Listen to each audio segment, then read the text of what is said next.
Polri. Kenalin Pak. Atau yang kita bisa bermanfaat untuk bermanfaat dan juga baik itu apakah harus yang kedua levelnya apapun yang kita kerjakan harus yang terbaik. Baik itu ukurannya itu standarisasinya baik itu ya sesuai dengan yang disampaikan Allah dan Rasulnya dalam Allah. Dan ada orang baik, baik sama orang baik. Banyak nggak pernah nesu, nggak pernah mendolimi orang, ya kan? Nggak pernah melakukan maksiat, tapi nggak sholat, ya nggak baik, gitu.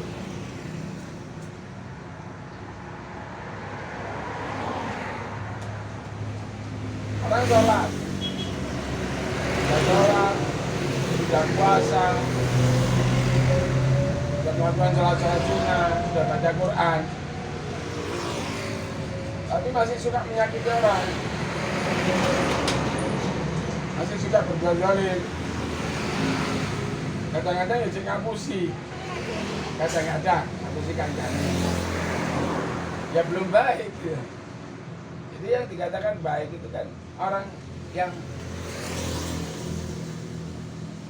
melaksanakan hubungan dengan Allah secara benar dan baik. Sholat itu hubungannya dengan Allah. Puasa hubungan kita dengan perbuatan yang berhubungan dengan Allah itu, kalau itu benar sesuai dengan tuntunan, maka abdul minanasnya, yang sesama manusianya akan berubah, akan mengikuti. Jadi standar baik itu adalah orang yang mampu mengaplikasikan segala ibadahnya, khususnya sholatnya, puasanya, di dalam hubungan kepada sesama. Makanya saya kasih contoh, Rasulullah SAW itu bila datang orang yang sholatnya salah-salah, sholatnya jarang berjamaah, datang pada Rasulullah SAW. Orang yang paling baik itu yang bagaimana ya Rasulullah? Yang sholatnya baik, yang suka sholat berjamaah dan tepat waktu. Tapi suatu saat datang orang yang pelit, datang pada Rasulullah. Orang yang baik itu mana yang suka? Orang yang nggak pelit, orang yang suka berderma, orang yang suka bersedekah, suka membantu kepada sesama. Datang lagi orang suka marah.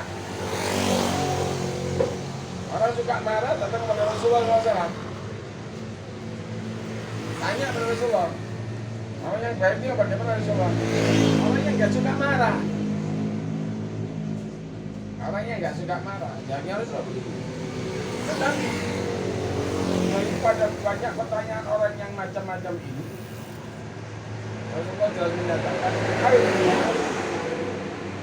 ya, sebaik-baik manusia adalah manusia yang bermanfaat untuk orang lain. Ya. Jadi sebaik-baik manusia adalah manusia yang bermanfaat, hidupnya bermanfaat ke orang lain. Dan dikala dia punya tenaga, tenaganya manfaat ke orang lain.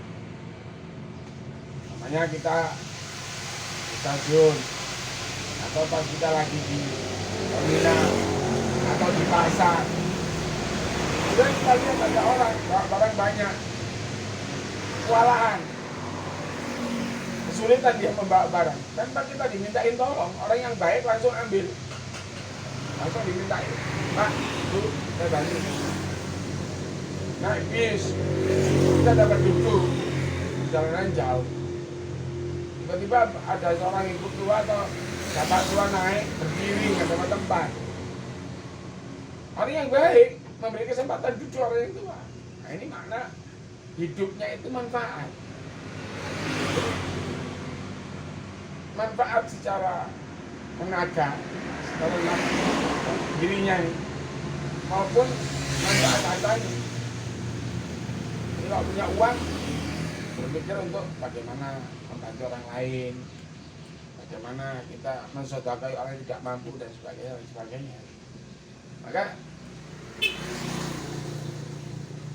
kebaikan itu adalah aplikasi daripada nilai ibadahnya kepada Allah Subhanahu wa Ta'ala. Kalau orang itu sudah sholat 5 waktu, bahkan berjamaah, bahkan selalu hadir di masjid taklim, tapi dia belum mampu berbuat baik kepada sesama manusia, dia juga baik kepada keluarganya saja atau kelompoknya yang kecil itu, berarti dia belum baik. Karena manusia itu menyeluruh. Kita berbuat baik itu tidak hanya kepada muslim. Jadi Rasulullah SAW itu dengan tegas mengatakan, khuluqin nas ya khuluqin hasanin. Pergaulilah manusia dengan akhlak yang baik, dengan cara yang baik, cara menggauli yang baik manusia. Jadi yang diperintahkan Rasulullah untuk pergaulilah manusia. Manusia itu bisa Kristen, bisa Hindu, bisa Buddha, bisa Konghucu, siapa saja yang namanya manusia. Kita disuruh berbuat baik kepada sesama manusia. Sekalipun orang itu tidak baik kepada kita. Beda kalau memusuhi, gitu. Memusuhi pun ada kategorinya. Kalau hanya memusuhi dalam konteks nafsu, karena benci kepada kita, karena hal-hal yang dia tidak suka, maka kita masih disuruh berbuat baik. Ada orang mendolimi kita, mengambil uang kita, menipu kita, mengambil hak kita, atau memfitnah kita, menjelek-jelekkan kita kepada orang lain, padahal kita tidak melakukan apapun dari yang mereka katakan. Kita nggak boleh memusuhi. Tetap disuruh membaiki, mendoakan agar dia menjadi baik, menunjukkan akhlak yang baik, agar dia bisa sadar, malu. Wong iku wis tak eleki, wis tak fitnah, wis tak elek-elekno, wis tak dolimi, tapi kok masih baik sama saya? Kok masih mau perhatian dengan saya, bahkan masih mau memberi ke saya, masih menolong saya tatkala saya butuh pertolongan. Ini yang dikatakan baik. Gitu. Jadi baik itu tidak bisa diukur dari kebaikan yang tidak ada sadaran. Kalau orang berbuat baik kepada orang yang baik sama kita, ada orang suka memberi kita, kita memberi dia. Ada orang suka menolong kita, kita selalu menolong dia. Ada orang selalu baik sama kita, kita baik dia. Itu aja. Hal yang biasa itu, tidak istimewa. Tapi yang dikatakan orang terbaik di antara manusia itu, maka baik itu standar umum. Kalau terbaik sudah pilihan, sudah ukurannya kumlot itu nggak semua mahasiswa bisa lulus dengan kumlot. Tapi kumlot itu pilihan. Maka menjadi terbaik itu tatkala kita mampu memberi kepada orang yang tidak suka memberi kepada kita. Baik teman, saudara, tetangga, dia punya kemampuan, dia punya kelebihan, bahkan punya sesuatu dia bisa beri orang lain tapi nggak mau memberi kita. Padahal kita nggak ada salah dengan dia, tidak melakukan apapun kepada dia. Kok kita masih mau memberi, ini baik. Ini orang terbaik, punya mak baik tapi terbaik. Di atas rata-rata. Ada kelompok yang suka menjelek-jelekkan orang lain, yang amalia orang lain dibid'ahkan, dikatakan ini, dikatakan syirik, macam-macam itu. Yang merasa kelompoknya itu aja yang paling baik, kalau kelompok lain nggak baik, yang paling benar dia dan kelompoknya. Kok kita baikin dia? Bahkan kita hadir di majelis taklimnya. Kita suka bagi-bagi nasi di satu majelis atau nasi barokah. Satu saat kita bagi ke kelompok itu kita menjadi yang terbaik. Yang dituntut oleh Allah sesuai dengan apa yang dihendaki oleh Allah. Allah Subhanahu wa Ta'ala itu menjas umat Muhammad itu dengan satu pernyataan yang luar biasa dalam firman-Nya itu, kuntum khaira umat. Jadilah kamu itu adalah umat terbaik. Kuntum khaira umat. Kalian umat Muhammad itu adalah umat terbaik. Ukhrijat linnas, yang dihadirkan di tengah-tengah seluruh manusia. Gitu kan? Jadi umat Muhammad itu umat terbaik, maka ya jadilah yang terbaik. Karena itu nasib kan. Apapun alasannya, kita harus berusaha untuk menjadi yang terbaik di antara seluruh manusia. Kalau memusuhi itu, yang dikatakan memusuhi adalah memerangi agama. Tidak boleh melarang kita ke masjid. Masjid ditutup tanpa alasan, karena dia mayoritas. Dia mayoritas yang bukan muslim. Kemudian dia mencegah kita untuk melakukan ibadah. Masjid kita dihalangi, dipalang, ditutup, dipagar. Itu sudah memerangi agama. Kafir hasbi itu. Gitu lah. Dan siapa yang memusuhi agama Allah, jangan kita diamkan. Harus kita perangi. Harus mutlak. Siapapun. Kalau sudah urusannya agama, tidak ada alasan. Contoh yang terjadi sekarang ini. Masjid-masjid ditutup hanya karena corona. Ini menyalahi segala-galanya. Gak ada alasan. Jadi masjid itu ditutup di tempat yang benar-benar terkondisikan itu corona. Jadi kalau ada satu daerah itu terjangkit satu wabah, jelas-jelas wabah di situ. Ya. Secara presentasi, yang terkena wabah itu lebih banyak daripada yang tidak kena, maka ditutup. Kampung itu ditutup. Daerah itu tutup dulu. Yang di dalam itu nggak boleh keluar, yang dari luar nggak boleh masuk dulu. Tidak, supaya tidak menular, tidak terjangkit yang lebih banyak, maka sholatnya di rumah masing-masing. Tutup semua. Itu yang dikatakan Rasulullah, barang siapa mati karena terjangkit wabah, satu penyakit wabah, maka dia mati syahid. Gitu. Kalau sekarang Kartosuro yang kena cuma 20. Kartosuro itu penduduknya berapa? Lebih dari 1000. Kok Kartosuronya yang di zona merah? Kita tahu. Kok masjidnya yang ditutup? Kok masjidnya nggak boleh dibuat sholat? Ya yang daerah mana sih? Kan bisa dipetakan.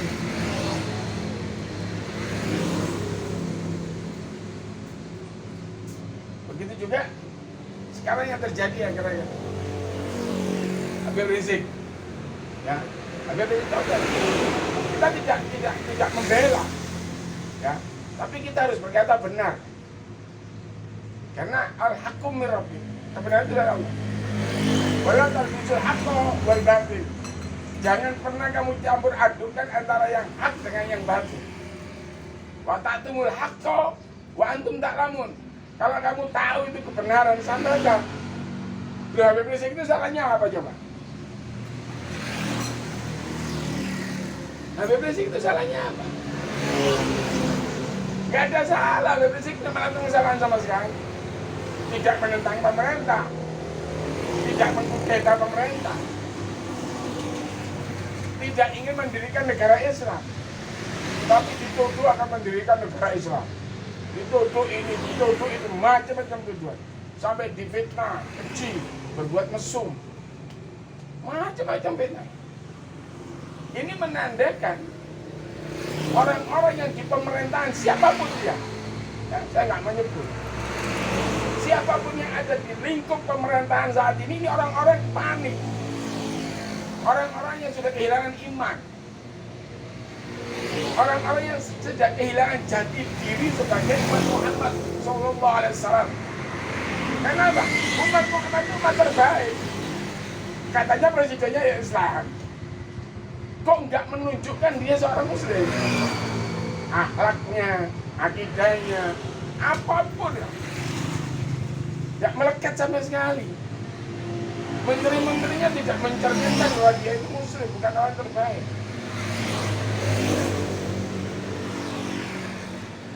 Apanya dimuji? Yang dimuji ini karena Habib Rizik ini dicintai orang-orang banyak, mampu membuat orang berbondong-bondong datang ke Habib Rizik. Iri. Gitu. Waktu beliau datang itu nggak ada yang nyuruh, nggak ada yang memerintahkan menyambut, tuh nggak ada. Ya. Tapi mereka inisiatif sendiri menunjukkan kepada orang-orang yang dolim itu, menunjukkan kepada pemimpin-pemimpin yang dolim itu, ini loh. Lo yang gerakkan hati itu manusia, itu siapa? Allah. Allah gerakkan hati orang-orang mungkin untuk datang berbondong-bondong. Ada yang jalan kaki, ada yang nyantar bis, ada yang nyantar kendaraan apapun. Apa ada pemimpin di dunia ini selain Rasulullah Muhammad SAW ya, yang disambut seperti kedatangan Habib Rizik? Nggak ada. Harusnya presidennya malu itu. Presiden aja nggak pernah disambut seperti itu. Harusnya Panglima TNI, Kapolri, yang lain malu itu. Mereka punya jabatan tinggi, mereka punya pangkat tinggi, mereka punya kedudukan tinggi, tapi mereka tidak pernah disambut masyarakat seperti itu. Kiai mana coba yang pernah disambut seperti katanya Habib Rizik? Ulama siapa? Ketua PBNU nggak pernah. Ketua Muhammadiyah dari siapa ke siapa nggak pernah.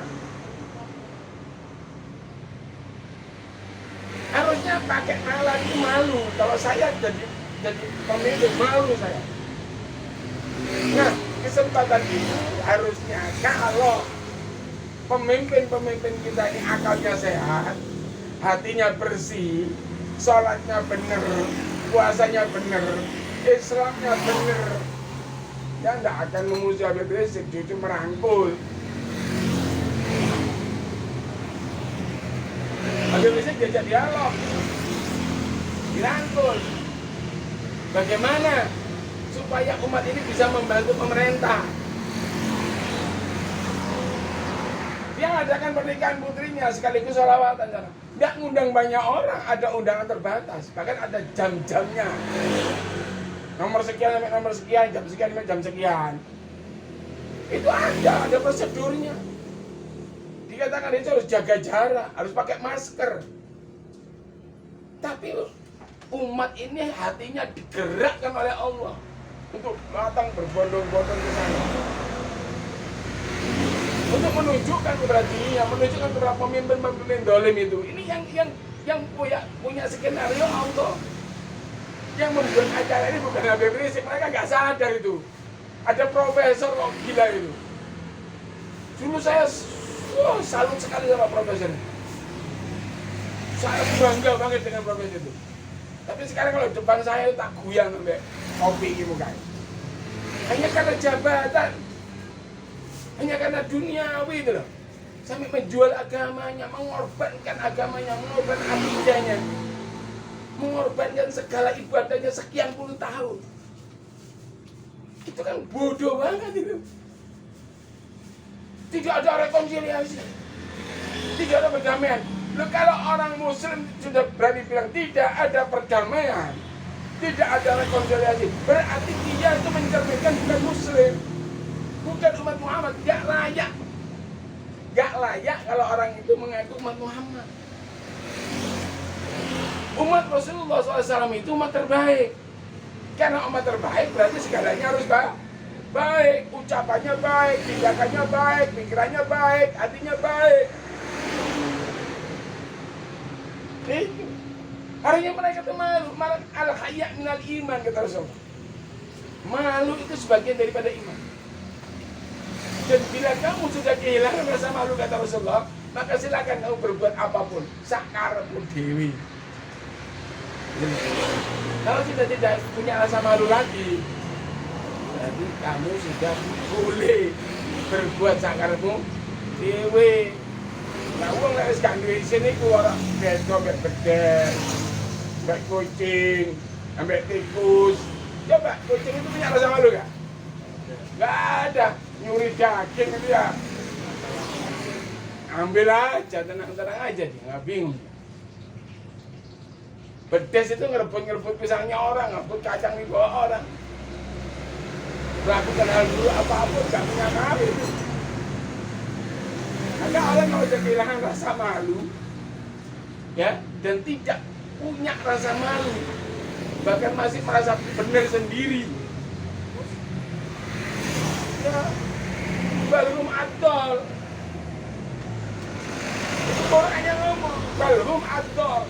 Punya hati, tapi hatinya tidak dipakai untuk melihat hal yang benar. Punya mata, tapi matanya tidak dipakai untuk melihat kenyataan yang hadirkan Allah. Kenyataan yang ditunjukkan oleh Allah SWT itu kan matanya. Punya telinga, tidak dipakai mendengarkan hal yang benar tentang hal yang terjadi di depannya. Punya mulut, tapi mulutnya tidak dipakai untuk berbicara yang manfaat, yang berguna, yang baik, yang menyejukkan, yang menyenangkan. Semua pihak nggak pandang. Jadi orang baik yang dikatakan kuntum khairu umat itu adalah orang yang mampu berbuat baik pada siapapun, sekalipun orang itu tidak baik kepada kita. Maka tatkala kita orang-orang seperti itu tidak mampu melakukan itu, Allah katakan mereka itu seperti binatang ternak. Kal an'am, seperti binatang ternak. Balhum adol, bahkan lebih rendah daripada binatang ternak itu sendiri. Maka nggak sadar mereka. Para pemimpin yang dolim, presiden yang dolim, panglima yang dolim, siapapun yang dolim itu, menteri yang dolim, profesor yang dolim, sensak karepe dhewe, tidak mau kembali kepada Al-Quran. Al-Quran pedoman hidup. Tidak ada satupun ayat di Al-Quran yang membenarkan perilaku mereka itu. Maka kalau mereka sudah sekarepe dhewe, seenaknya sendiri, mereka kal an'am, seperti binatang ternak. Balhum adol, bahkan lebih rendah daripada binatang ternak itu sendiri. Maka mulailah dari yang kecil, objektif, belajar objektif menilai. Kalau baik, katakan baik. Kalau nggak baik, katakan nggak baik. Tapi nasihatin, jangan dimusuhi. Tidak ada perintah memusuhi, itu tidak ada. Kuntum khairu umat ukhrijat linnas ta'muruna bil ma'ruf wa tanhauna 'anil munkar. Perintahnya jelas. Sebagai umat terbaik yang dihadirkan Allah di tengah-tengah manusia, tugas umat Muhammad itu ta'muruna bil ma'ruf, selalu mengajak kepada kebaikan. Siapapun diajak kebaikan dong. Jangan karena politik, jangan karena jabatan, karena kepentingan. Sakarepe dhewe. Itu bikin malu itu. Jangan ngaku Islam. Jangan ngaku Islam. Bikin malu.